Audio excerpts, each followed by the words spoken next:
നമസ്കാരം. ഗൾഫ് സമയത്തിലേക്ക് എല്ലാ പ്രിയപ്പെട്ട പ്രേക്ഷകർക്കും സ്വാഗതം. യുഎയിലെ സാധാരണക്കാരായ പ്രവാസികളെയും സ്വദേശികളെയും ഒരുപോലെ ആശങ്കയിലാഴ്ത്തുന്ന ഒരു വാർത്തയെക്കുറിച്ചാണ് ഇന്ന് നമ്മൾ സംസാരിക്കുന്നത്.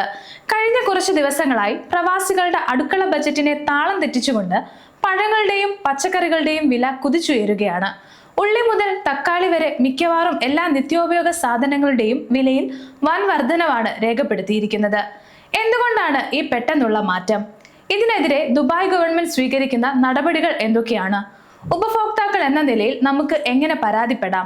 നമുക്ക് ഗൾഫ് ന്യൂസിന്റെ റിപ്പോർട്ടുകളുടെ അടിസ്ഥാനത്തിൽ ഒന്ന് പരിശോധിക്കാം. സാധാരണക്കാരായ ഉപഭോക്താക്കൾ നൽകുന്ന വിവരമനുസരിച്ച് കഴിഞ്ഞ 2 ആഴ്ചയ്ക്കുള്ളിൽ വിപണിയിൽ വലിയ മാറ്റമാണ് വന്നിരിക്കുന്നത്. മുൻപ് 1.5 ദിർഹത്തിന് ലഭിച്ചിരുന്ന 1 കിലോ ഉള്ളിക്ക് ഇപ്പോൾ പലയിടത്തും വലിയ വിലവർധനവാണ് രേഖപ്പെടുത്തിയിരിക്കുന്നത്. സമാനമായ രീതിയിൽ തക്കാളി, ആപ്പിൾ, മാതളം, പഴം തുടങ്ങിയവയുടെ വിലയിലും 20 മുതൽ 30% വരെ വർധനവുണ്ടായിട്ടുണ്ട്. റമദാൻ മാസവും നിലവിലെ ആഗോള സാഹചര്യങ്ങളും വിപണിയെ വല്ലാതെ ബാധിച്ചിരിക്കുന്നു.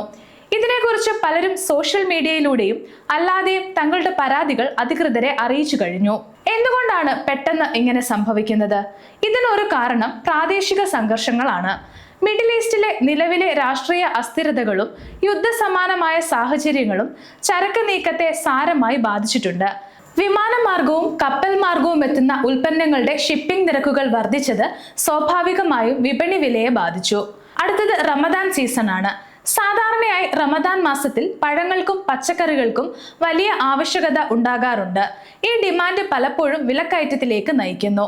അടുത്തത് വിതരണ ശൃംഖലയിലെ പ്രശ്നങ്ങളാണ്. ചില രാജ്യങ്ങളിൽ നിന്നുള്ള ഇറക്കുമതി തടസ്സപ്പെട്ടതും പ്രാദേശിക വിതരണത്തിലെ കുറവും വില വർദ്ധിക്കാൻ ഇടയാക്കി. ഈ സാഹചര്യം കണക്കിലെടുത്ത് ദുബായ് ഇക്കണോമി ആൻഡ് ടൂറിസം വിഭാഗം ശക്തമായ പരിശോധനകളുമായി രംഗത്തിറങ്ങിയിട്ടുണ്ട്. ഉപഭോക്താക്കളെ ചൂഷണം ചെയ്യുന്നില്ലെന്ന് ഉറപ്പുവരുത്താൻ രാജ്യത്തെ പ്രധാന ഔട്ട്ലെറ്റിൽ അധികൃതർ നിരീക്ഷണം കർശനമാക്കി. ദുബായിലെ ഉപഭോക്തൃ സംരക്ഷണ വിഭാഗം പറയുന്നത് അവർ സപ്ലൈ ചെയിൻ സൂക്ഷ്മമായി നിരീക്ഷിക്കുന്നുണ്ടെന്നാണ്. ഏതെങ്കിലും വ്യാപാരികൾ കൃത്രിമമായി വില വർദ്ധിപ്പിക്കുകയോ സാധനങ്ങൾ പൂഴ്ത്തിവെക്കുകയോ ചെയ്താൽ അവർക്കെതിരെ കടുത്ത നിയമ നടപടികൾ സ്വീകരിക്കും. രാജ്യത്തുടനീളമുള്ള 600-ലധികം റീറ്റെയിൽ ഔട്ട്ലെറ്റിൽ റിയൽ ടൈമായി വിലകൾ നിരീക്ഷിക്കാനുള്ള സംവിധാനവും ഗവൺമെന്റ് ഒരുക്കിയിട്ടുണ്ട്. ദിവസേനയുള്ള ഫീൽഡ് പരിശോധനകളും അനധികൃതമായി വിലവർധനവ് തിരിച്ചറിയുന്നതിനായി സൂപ്പർ മാർക്കറ്റ് വിലകളുടെ ഓൺലൈൻ ട്രാക്കിംഗും മോണിറ്ററിംഗ് സിസ്റ്റത്തിൽ ഉൾപ്പെടുത്തുമെന്ന് അധികാരികൾ പറഞ്ഞു.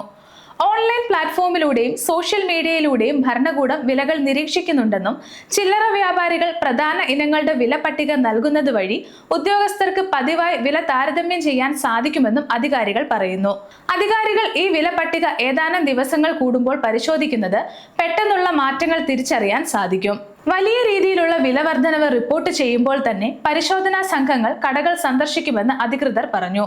ചില ഉൽപ്പന്നങ്ങളിൽ കുത്തനെയുള്ള വർധനവുണ്ടെന്ന് ഞങ്ങൾക്ക് പരാതി ലഭിച്ചു. അങ്ങനെ സംഭവിക്കുമ്പോൾ പരാതികൾ ശരിയാണോ എന്ന് പരിശോധിക്കാൻ ഉടൻ തന്നെ ആ സ്റ്റോറുകൾ സന്ദർശിക്കുമെന്നും അധികാരികൾ പറയുന്നു. എന്തുകൊണ്ടാണ് വിലവർധനവ് ഉണ്ടായത് എന്ന് പറയാൻ സാധിക്കാത്ത പക്ഷം അത് തിരുത്താനുള്ള നടപടികൾ സ്വീകരിക്കും. വില വർദ്ധിപ്പിക്കുന്നതിന് മുൻപ് സർക്കാരിന്റെ മുൻകൂർ അനുമതി ആവശ്യമുള്ള 9 അവശ്യ ഭക്ഷ്യ വിഭാഗങ്ങളിൽ പഴങ്ങളും പച്ചക്കറികളും ഉൾപ്പെടുന്നില്ല. എന്നാൽ ഈ വിഭാഗത്തിന്റെ വിലവർധനവും പരിശോധിക്കും. അതുപോലെ സൂപ്പർ മാർക്കറ്റിലുടനീളം സാധാരണയായി ഉപയോഗിക്കുന്ന ഉൽപ്പന്നങ്ങളുടെ വിലകളും പരിശോധനാ സംഘങ്ങൾ നിരീക്ഷിക്കുന്നുണ്ട്. ഇവിടെ ഉപഭോക്താക്കൾ ശ്രദ്ധിക്കേണ്ടുന്ന കാര്യങ്ങൾ എന്തൊക്കെയാണെന്ന് നോക്കാം. ഉപഭോക്താക്കൾ എന്ന നിലയിൽ ഇവിടെ താമസിക്കുന്ന ആളുകൾക്കും ചില ഉത്തരവാദിത്തങ്ങളുണ്ട്. വിലവർധനവ് ശ്രദ്ധയിൽപ്പെട്ടാൽ പരിഭ്രാന്തരായി സാധനങ്ങൾ വലിയ തോതിൽ വാങ്ങി ശേഖരിക്കേണ്ട ആവശ്യമില്ലെന്ന് അധികൃതർ വ്യക്തമാക്കുന്നു. നിങ്ങൾ ഏതെങ്കിലും കടയിൽ അന്യായമായ വിലയോ ചൂഷണമോ നേരിടുകയാണെങ്കിൽ അത് അധികൃതരെ അറിയിക്കാൻ മറക്കരുത്. ഇതിനായി ദുബായ് എക്കണോമി വിഭാഗത്തിന്റെ 800-1222 എന്ന ടോൾ ഫ്രീ നമ്പറിൽ വിളിക്കാം. അല്ലെങ്കിൽ ദുബായ് കൺസ്യൂമർ എന്ന ആപ്പ് വഴിയും വെബ്സൈറ്റ് വഴിയും നിങ്ങൾക്ക് നേരിട്ട് പരാതി നൽകാവുന്നതാണ്. കൃത്യമായ ബില്ലും വിവരങ്ങളും പരാതിക്കൊപ്പം നൽകാൻ ശ്രദ്ധിക്കുക. വിപണിയിലെ ഈ അസ്ഥിരത താൽക്കാലികമാണെന്നാണ് വിവരങ്ങൾ. വരും ദിവസങ്ങളിൽ സപ്ലൈ ചെയിൻ സാധാരണ നിലയിലാകുമെന്ന് നമുക്ക് പ്രതീക്ഷിക്കാം. എങ്കിലും ഉപഭോക്താക്കളുടെ അവകാശങ്ങൾ സംരക്ഷിക്കാൻ UAE ഗവൺമെന്റ് എപ്പോഴും കൂടെയുണ്ട്. വിപണിയിലെ അനാവശ്യ വിലക്കയറ്റത്തിനെതിരെ ജാഗ്രത പാലിക്കുക.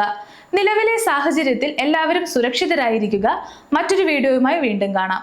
സമയം മലയാളം വാർത്തകൾ ഇനി ടൈംസ് ഓഫ് ഇന്ത്യ സൂപ്പർ ആപ്പിലും. ഇതിനായി പ്ലേ സ്റ്റോറിൽ നിന്നോ ആപ്പ് സ്റ്റോറിൽ നിന്നോ times of India app install ചെയ്യൂ. മലയാളം ഭാഷ തിരഞ്ഞെടുക്കൂ. വാർത്തകൾ ആസ്വദിക്കാം, എല്ലാം ഇനി സമയത്തിൽ.